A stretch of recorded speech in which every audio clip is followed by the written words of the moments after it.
Hey folks, this is Mr. Al from Tuscaloosa Public Library, and today I am reusing a cardboard box to make a little school bus for my cat Herman.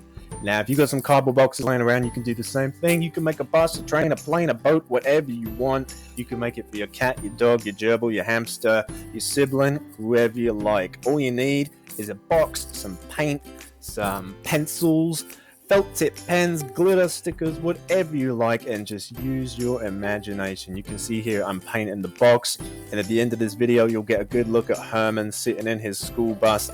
He didn't want to do it by himself, so he had to go there with his mommy that you can see at the end of the video. Stay safe, people. Have fun.